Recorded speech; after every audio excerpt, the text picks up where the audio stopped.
सभी का आज की इस महत्वपूर्ण प्रेस वार्ता में स्वागत है।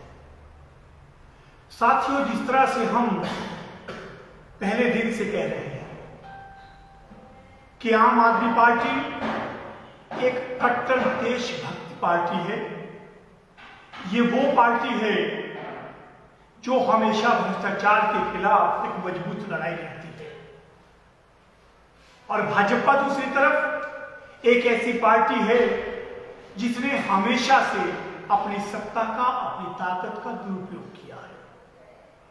और इसी का एक बड़ा उदाहरण है हिमाचल प्रदेश के हमारे चुनाव प्रभारी व दिल्ली के हमारे स्वास्थ्य मंत्री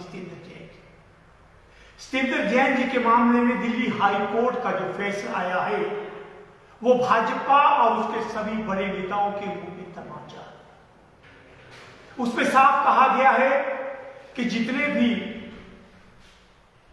बेनामी संपत्ति, मनी लॉन्ड्रिंग का मामला था वो पूरी तरह से कहीं स्टैंड नहीं करता है और उसे खारिज किया जाए। ये आम आदमी पार्टी के विचारों की जीत है, माननीय अरविंद केजरीवाल जी की सच्चाई की जीत है। क्योंकि हमने पहले दिन से कहा था, हिमाचल प्रदेश के प्रभारी बनते ही सत्येंद्र जैन जी ने जिस गति से आम आदमी पार्टी को प्रदेश में बढ़ाया और जिस तरह से लोग और बड़े नेताओं का आम आदमी पार्टी की तरफ रुझान बढ़ने लगा, कहीं ना कहीं भाजपा, विशेषकर भाजपा के राष्ट्रीय अध्यक्ष माननीय जगत प्रकाश नड्डा जी को और मुख्यमंत्री जयराम ठाकुर जी को खतरा नजर आने लगा। एक साजिश रची गई, जो आदमी हिमाचल प्रदेश के गली में, कूचे में, गांव में, दूर दराज में शिक्षा स्वास्थ्य की बात कर रहा था, उसे जेल के पीछे डाला। हमने पूरे प्रदेश में इसका विरोध किया। उस दिन भी हमारे यही शब्द थे कि हमें न्यायपालिका पे पूरा भरोसा है, और हमने उस दिन कहा था कि ये कट्टर देशभक्त हैं और आज नहीं तो कल सच्चाई सामने आएगी। और उसका उदाहरण ये कोर्ट का फैसला है। बहुत जल्दी जैन जी जेल से बाहर होंगे और हिमाचल प्रदेश में एक बार फिर से आम आदमी पार्टी को मजबूत करेंगे। आप भरोसा देखें केजरीवाल जी का। हमारे मंत्री को एक साजिश के तहत अंदर किया, केजरीवाल जी ने कहा था कि इन्हें भारत रत्न मिलना चाहिए, उन्हें मंत्री बनाए रखा। पूरी भाजपा ने, विशेषकर अनुराग ठाकुर जी का एक सूत्रीय कार्यक्रम होता था सत्येंद्र जैन जी के खिलाफ आरोप लगाना। तो आज मैं पूछता हूं माननीय अनुराग ठाकुर जी से, माननीय जगत प्रकाश नड्डा जी से और जयराम ठाकुर जी से, क्या वो क्या बयान देंगे? और उससे भी हैरानी की बात कि केंद्र की एजेंसियों का दुरुपयोग करने वाली ये भाजपा, जब ईडी में अपनी दाल गलती उन्हें नहीं नजर आई तो कोर्ट में क्या की थी कि हमें जज बदलना है।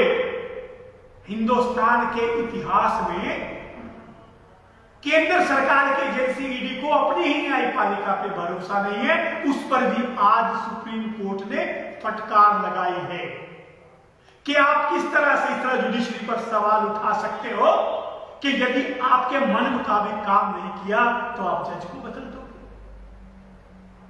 लेकिन मैं भाजपा को एक बात कहना चाहता हूं, माननीय नड्डा जी, अनुराग जी, जयराम ठाकुर जी, ये कांग्रेस नहीं है जो बिक जाएगी, ये कांग्रेस नहीं है जो भाजपा में मिल जाएगी, ये कांग्रेस नहीं है जो आपकी छापेमारी से डर जाएगी, झुक जाएगी। ये आम आदमी पार्टी है।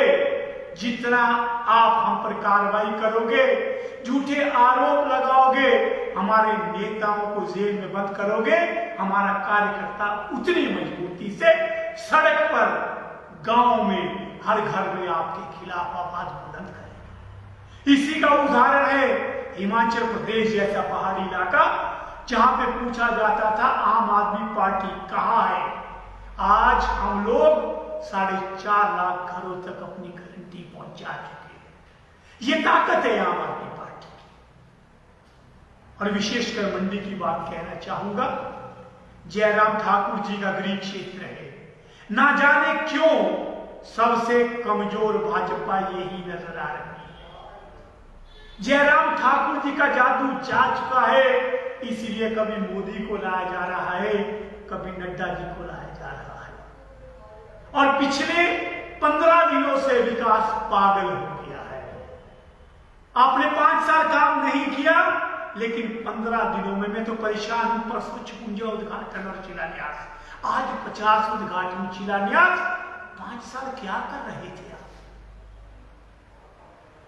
5 साल तक आपको याद नहीं आई कि मंडी के लोगों को सुविधाएं चाहिए, व्यवस्था चाहिए, शिक्षा चाहिए, स्वास्थ्य चाहिए। एक रात में ऐसा क्या हो गया? लेकिन प्रदेश की जनता जानती है कि अब एक जाता मौका है। ये झूठी घोषणाएं करोड़ों रुपए की जनता को गुमराह नहीं करवा पाएंगी। और आज एक खबर लगी है, डबल इंजन की सरकार लेगी 1000 करोड़ का और खर्च, क्योंकि दिवाली से पहले कर्मचारियों को डीए देना है। सवाल है मोदी जी से, वो चंबा भी आ रहे हैं, हिमाचल में स्वागत है, लेकिन जितने आप होल्डिंग लगाते हैं कम से कम उसका 1% लाभ भी आपने इस गरीब प्रदेश को दिया होता तो आज कर्ज का आंकड़ा 75,000 करोड़ नहीं होता। ये सच्चाई है। एम्स तो दिया आपने, लेकिन डॉक्टर जी ना भूल जाते हो। ये व्यवस्था है। एक बार फिर से मैं कहूंगा कि सत्येंद्र जैन जी के खिलाफ जो कोर्ट ने जो ऐतिहासिक निर्णय सुनाया है, वो सीधा तमाचा है भाजपा पर और उनकी उस नियत पर जो एजेंसी का दुरुपयोग करते हैं। हमने पहले कहा है, ईडी, सीबीआई ये सब मोदी सरकार की कठपुतली है। अभी इनका अगला निशाना जो है मनीष सिसोदिया जी होंगे। लेकिन जिस तरह से माननीय अरविंद केजरीवाल जी कहते हैं, सच परेशान हो सकता है लेकिन पराजित नहीं। आम आदमी पार्टी का हर कार्यकर्ता गिरफ्तारी के लिए तैयार है और हिमाचल प्रदेश की जनता बदलाव के लिए। धन्यवाद। पंकज जी, जिस तरह से आप कह रहे हैं कि उन्हें रिहा कर दिया गया है, लेकिन यदि हम प्रदेश में की बात करें, जिस तरह से आम आदमी पार्टी उभर रही थी, अब बैकफुट पे नजर आती है। अब पहले तो रिहा नहीं किया गया है, मामला सब जुडिशियस है। अभी एक जो अपर कोर्ट है उसमें और ईडी वाले मामले में सुनवाई है। और जिस तरह से ये मामला जिस तरह से कोर्ट ने वापस देने को पूरी उम्मीद है कि ईडी के मामले में भी हमसे न्याय होगा और अतिशीघ्र जाएगी बाहर। बाकी दूसरी बात, मैं आपकी बात से सहमत नहीं हूं कि हम कमजोर हुए, हम ज्यादा मजबूत हैं। आप देखिए, एक एक विधानसभा में 6-6, 8-8 लोग दावेदार है, उम्मीदवार है। कौन सी पार्टी है जो हमारी तरह डोर टू डोर गारंटी? देखिए, हमारी एक ऐप है, उसमें आपके मोबाइल फोन से एक मिस्ड कॉल ली जाती है। मिस्ड कॉल के बाद ओटीपी आपके मोबाइल में डाला जाता है, तब गारंटी दी जाती है। हम इनकी तरह एक जगह फोटो खिंचवा के गारंटी अनाउंस नहीं करते। और हमारे पास जो है दिल्ली का बिल्कुल सही आंकड़ा होता है। तो हिमाचल प्रदेश हमारा 12 लाख घरों तक पहुंचने का जो सफर है वो शुरू हो चुका है।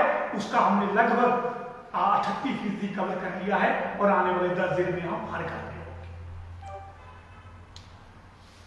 कुछ ही दिनों में आचार संहिता जो है वो लगने वाली है। जिस तरह से आज वर्चुअल माध्यम से भी उद्घाटन किए गए, साफ तौर पर यह देखा जा रहा है कि पूरे प्रदेश में आज वर्चुअल माध्यम से उद्घाटन करना कहीं ना कहीं इस और संकेत करता है कि जल्द ही भाजपा के द्वारा जो है या इलेक्शन कमीशन के द्वारा आचार संहिता लगाई जाएगी। इससे पहले अभी तक आम आदमी पार्टी के चेहरे कम नहीं हो पा रहे। देखिए, मुझे लगता है ये सवाल आपको कांग्रेस भाजपा से पूछना चाहिए। आम आदमी पहली पार्टी है, पहला चुनाव लड़ रहे हैं, नई पार्टी है। सबसे पहले 4 उम्मीदवार की सीट हमने दी है। पहले वो 4 तो ले आए हमारे मुकाबले में। दूसरी बात आपकी कही कि आचार संहिता लगने वाली है, लेकिन भाजपा जमीनी सच्चाई जानती है। भाजपा से लोगों का मोह भंग पूरी तरह से हो चुका है।